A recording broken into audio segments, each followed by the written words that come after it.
Hello, everyone. I know I'm a little late to the whole Microsoft chatter, but better late than never, I guess.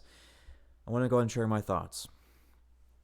Okay, before I get into this, I want to go ahead and give you a couple of facts so that you're aware of what I'm about to say.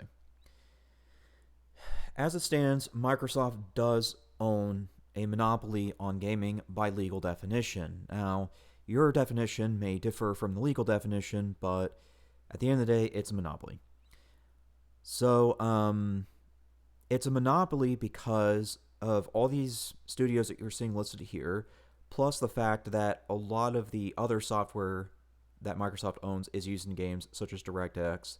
And I think it's called Azure Labs. Somebody can correct me if I'm wrong. I failed to bring it up beforehand, but I think it's like Azure Labs or something. I've seen it in the video game intro scenes or whatever before, as well as the end credits. I just don't remember 100%, but I know that one's owned by Microsoft as well. So in addition to all of this, they also own DirectX, whatever that Labs thing is, plus Xbox. It's only a matter of time before Microsoft starts doing things that people don't want to. Well, that people don't want them to do. So, with that out of the way, here's kind of my thoughts on this. If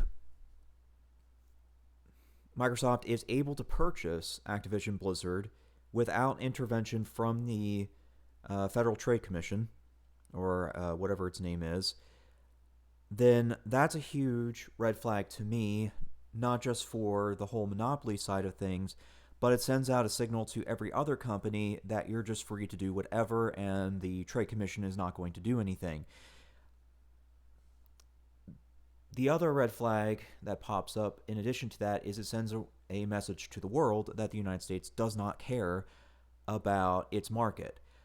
Other countries like the United Kingdom have acted very quickly in cases of a monopoly or a potential bad deal. Case in point is the whole NVIDIA attempt to purchase that processor company that slips my mind. So I don't know. This whole thing is just red flags left, right, and center. I'm also worried about exclusivity, or perhaps they're going to try to corner the market more than they already have. I mean, at this point, they technically have, but it would be more of a corner if that's acquired than it would be now. I don't want that. I don't want to see that future for the gaming industry. I don't want to see that future for the gamers themselves. I really don't. And we'll see where things go, but I'm really, really concerned about it. Given that I didn't have too much to say about the whole Microsoft thing, because I mean, let's face it, it's bad all around, I want to go and shift gears to another portion of the conversation that's popped up. Let me make a new tab. Okay. As part of the whole Microsoft acquiring Activision thing, I have noticed people are starting to talk about Call of Duty. They seem to think that when Microsoft purchases Activision, they will clean house. They'll make Call of Duty better. I highly doubt that. And there's a couple reasons for my reasons of doubting that. My major reason is Microsoft is just as greedy as Activision. I think that they will just view it as money, nothing else. My other concern related to that is, or well, I should say my other thought is that if things are going to go the way that they're saying now, in which Microsoft is not going to step on the development of COD too much and kind of let them do their own thing, then that means that there is going to be no change. Which would be unfortunate if that's the case. I used to like Call of Duty. I think that it had potential back in the day, but it's just been ruined by the most recent releases. I think that if Call of Duty is really going to succeed going forward after damaging their player base and reputation, is to get it together in multiple areas.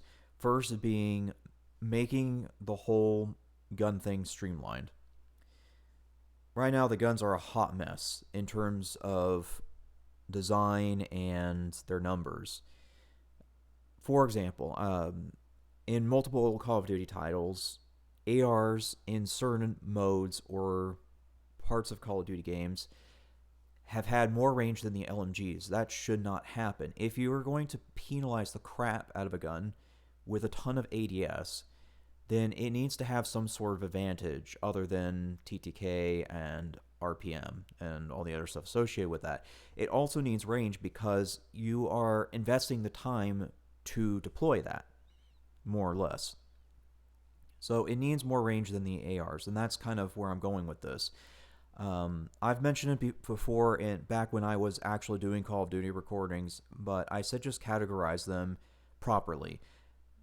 Meaning AR should be, let's just say, for example, 50 meters. LMGs should be 100 meters. Designated marksman rifles should be 200 meters, so on and so forth. It needs to be a very clear and organized grouping or category of the weapons. Not just for balance purposes, but also the state of the game. One of the things that caused me to quit trying with Call of Duty recordings back in the day is because I quickly realized while I am helping maybe 3 or 4 people, which is great, at the end of the day, I'm not reaching the target goal, which is to help more than that. I wanted to help hundreds of plus people, but I couldn't, and here's the reason why. Call of Duty, in the most recent titles, have had a player base where the players follow the streamers. So if some big name streamer says, oh, this is the next meta, oh, it has 0 recoil, or some crap like that, then of course, people are going to follow that because they see them dropping 30 bombs and all this other stuff. It's a gross misuse of the influence on the content creator's part. Unfortunately, they're not going to care because at the end of the day, it's likes, it's clicks, they don't care. So the only way to defeat this crappy content creator meta train that they're trying to create is to not only make the guns more organized, but have more data readily available. It should not be up to the player base like True Game Data, Exclusive Ace, Drifter, Etho, or whatever his name is. I apologize, I forget your name right now. It should not be up to those people. Call of Duty should have the correct numbers available in-game for people to see, and it needs to be simple, short, to the point. That's what it needs to be. It needs to be in numbers, not a bar or a graph. It needs to be in numbers. That's what it needs to be to get rid of this whole thing, because otherwise, yeah, you are going to have stale metas. That's what's happening, is because the balance is so wacky, plus you also have these streamers not helping the situation. That's more or less where I want to see Call of Duty in the next coming titles. Higher quality, better organization, and more data readily available to defeat these content creators that are lying out of their ass. That's what I want to see. Before I end this recording, I do want to quickly say that I'm not here to badmouth or slam these content creators. I am stating it as is, because let's face it, that's what they really do. All I'm doing is stating the obvious. If I really wanted to slam the content creators, I could do something far worse than that, because there are certainly much graver mistakes that they've made that I have noticed, but I'm not doing it because at the end of the day, I'm not here to do that. I'm here to say this is what's happening, this is how it is. So if you get any other intention from that, then you have misread me. That's all I have. Thanks for listening.